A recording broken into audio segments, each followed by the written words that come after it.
In cities across Iran, tens of thousands packed the streets to mourn Major General Qasem Soleimani. Black-clad women and men beat their chests and clutched photos of him. A black flag went up on the golden dome of Imam Reza Shrine in the city of Mashhad, one of the holiest sites of Shiite Islam. Just a few weeks earlier, the streets were filled with protesters angry with their leaders over the flailing economy and the country's international isolation.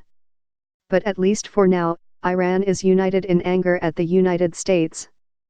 For years, it has been a divided nation led by aged revolutionaries determined to impose their will on a predominantly young population with no memory of the Shah, who was deposed in the 1979 Islamic Revolution, and with a thirst to live in a more normal nation integrated into the world. Suddenly, with one targeted assassination, the nation rallied behind its leaders. Young and old, rich and poor. Hardliner and reformer, General Soleimani, Iran's most powerful military leader, was almost universally admired and had near cult figure status. After being killed in Baghdad on Friday in a drone strike ordered by President Trump, his image is now plastered across Tehran, shrouded in black drapes. Without doubt, the people of Iran will take revenge for this horrific criminal act, tweeted the president, Hassan Rouhani, a leader who once advocated diplomacy and integration with the West. In Iraq on Saturday, tens of thousands of pro-Iranian fighters marched through the capital, Baghdad, vowing to exact revenge on the United States at a funeral procession for two revered Iraqi military figures who were also killed in the attack on General Soleimani. And back in Iran, politicians and ordinary people of all stripes voiced support for the vow by the supreme leader, Ayatollah Ali Khomeini, that severe revenge awaits those criminals who killed the general. The assassination appears to have solidified the hardliners' grip on power, neutralizing at least for the moment those who had called for talks with the West, experts inside and outside of Iran said. Iran's relative moderates like Mr. Rouhani have been on the defensive since Mr. Trump withdrew from the 2015 nuclear deal and imposed an array of sanctions, contributing to Iran's sharp economic decline. That reversal bolstered hardline critics who said it discredited those who had accepted American assurances. Moderates had nurtured fading hopes of renewed talks with Washington, possibly between the two presidents. Any talk of outreach or liberalization seems more dangerous than it has in years and is likely to fade from public debate for the time being. The prospect of negotiations with the United States, tweeted Sarah Masumai, a prominent reformist journalist, is now below zero. At least in the short term, this will create a rally to the flag. Soleimani was personally popular, said Vali Nasser, a Middle East scholar and former dean of Johns Hopkins University's School of Advanced International Studies. He predicted an outpouring of emotion, both organic and whipped up by the government. Iran is bestowing honors on Mr. Soleimani as if he were a combination of statesman and saint.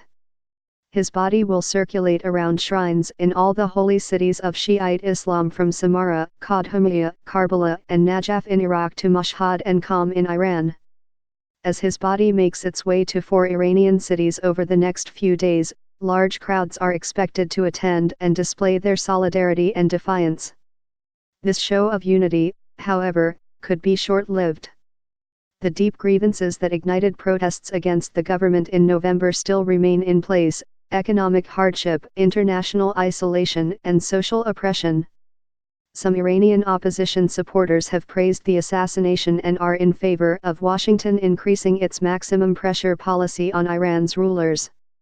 Just last month, mass anti-government protests shook Iran, showing deep discontent which only grew with a brutal crackdown that killed as many as 1,000 people. Fury at the United States is now expected to deflect attention from the country's economic suffering and the recent protests. And the assassination may well provide Iran's leaders with an excuse to intensify its repression of dissenters and critics.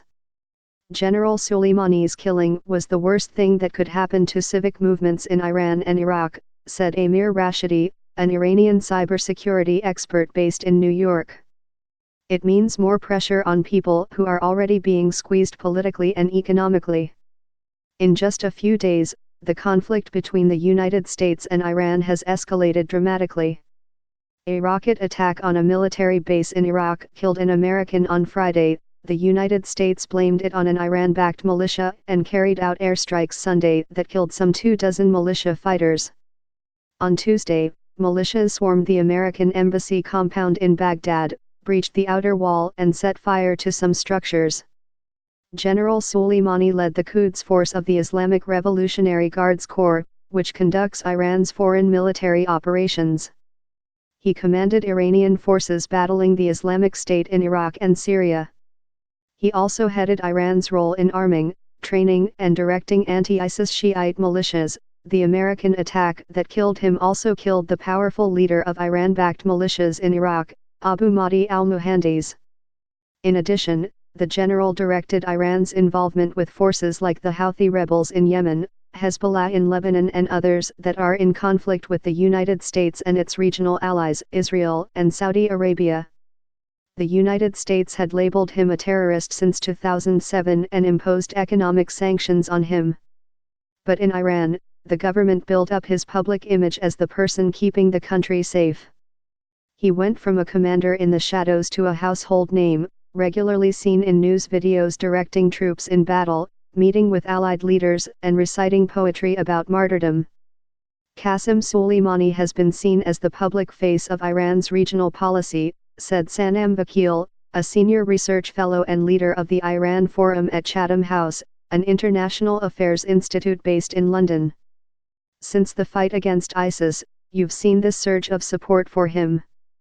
Iranians who are usually outspoken in support of human rights have turned to national solidarity and sorrow at his death.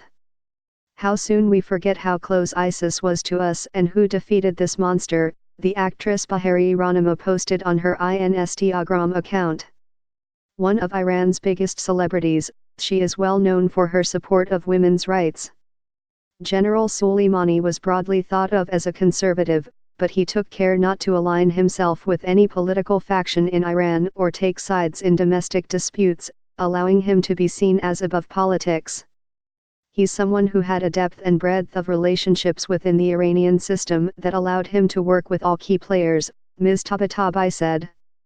She cited his close working relationship with Iran's foreign minister, Mohammad Javad Zarif, who is seen as a moderate. Every major political actor within Iran, from reformist to hardliner, is saying this is a great loss, she said. Iran announced a 3-day funeral procession for General Soleimani which began on Saturday in Baghdad and then moves to other cities in Iraq.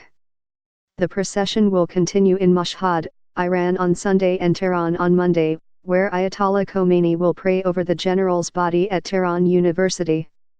Then on Tuesday it will go to his hometown, Kerman, for burial. Iranian media reported that he left a will asking for a simple burial there.